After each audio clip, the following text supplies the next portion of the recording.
মমতা ব্যানার্জির পুলিশ একটু ভাবতে হবে আপনাদের। এটা একটা মৌলানা সাহেবের বাড়ি, ইসলামিক স্কলারের বাড়ি, প্রচণ্ডভাবে ধার্মিক পরিবার। সেটার থেকেও আমি বলছি, আপনারা আমি সবাই জানি, কোনো বাড়িতে যদি পুলিশের রেড হয় সেখানে মহিলা পুলিশ নিয়ে আসতে হবে। অসভ্য বর্বর মমতা ব্যানার্জির যে বলেছিল না বিজেপি বর্বর, সেই বর্বরকে মমতা ব্যানার্জি পশ্চিমবাংলায় জায়গা দিয়েছে বিজেপিকে। বিজেপির কথা শুনে রাতের অন্ধকারে মৌলানা সাহেবের বাড়িতে ভাঙচুর চালিয়েছে। শুধু নয়, কোনো মহিলা পুলিশ ছাড়াই, যেখানে তাদের বাড়িতে একাধিক মহিলা সদস্য থাকার পরেও সেখানে তুলে নিয়ে গেছে। এক অন্যায়, বাড়ি ভাঙচুর করেছে। এখন তৃতীয়ত যেটা হচ্ছে, সম্পূর্ণ রাজনৈতিক ষড়যন্ত্রের শিকার হয়েছে। আপনারা জানেন গতকালকে এনআইএর কোর্টে প্রডিউস ছিল।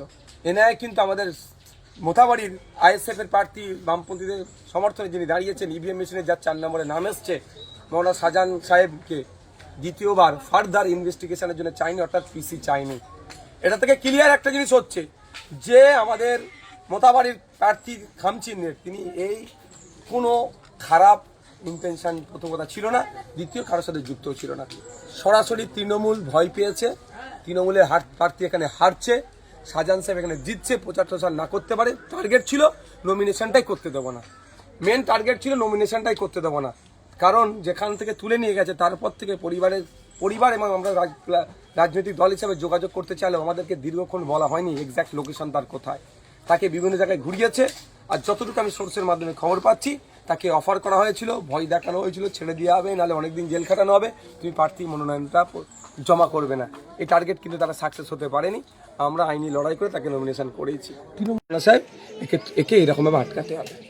বলছি, এনআইএ দাবি করেছে যে যাদেরকে গ্রেপ্তার করা হয়েছে তারাই জমায়েত করেছিল। আপনাদের সেখানে গ্রাম পঞ্চায়েতের মেম্বার আছে, আপনাদের প্রার্থীও আছে এবং কংগ্রেসেরও প্রার্থী আছে, তারা জমায়েত করেছিল। আমি একটা জোর গলায় বলছি, ইনভেস্টিগেশন দ্রুততার সাথে হোক, 6 মাসের মধ্যে শেষ হোক। যদি আমাদের পঞ্চায়েতের মেম্বার যে কেউ থেকে থাকে তাকে সর্বোচ্চ শাস্তির ব্যবস্থা করা হোক।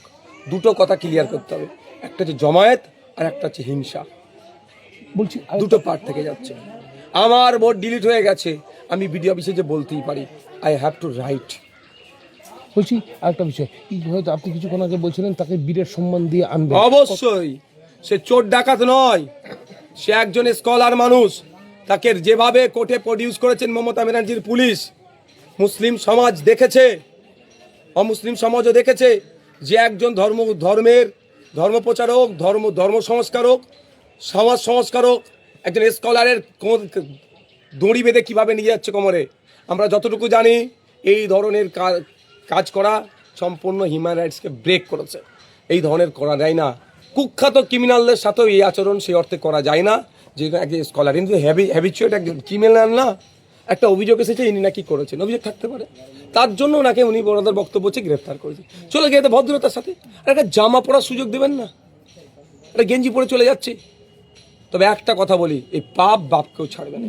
যে পুলিশ অফিসাররা তাদের ওপরদের কথা শোনা হচ্ছে, সেই পুলিশ অফিসারদেরকেও বলে দিচ্ছি, আগামী দিন আসছে, আমি অভিশাপ দেবো না, এতটুকু বলে দেবো যে অন্যায় করেছেন হয় আপনি পস্তাবেন, নাহলে আপনার পরিবার এই অন্যায়ের খেসারত দেবে। আমার থেকে না, সৃষ্টিকর্তার পক্ষ থেকে হবে। বলছি প্রার্থী নেই, প্রচার করবেন কিভাবে? প্রার্থী আমরাই তো, মোথাবাড়ির মানুষই প্রার্থী, মোথাবাড়ির মানুষই খাম। বলছি কতটা আশাবাদী? 100% আশাবাদী। আপনার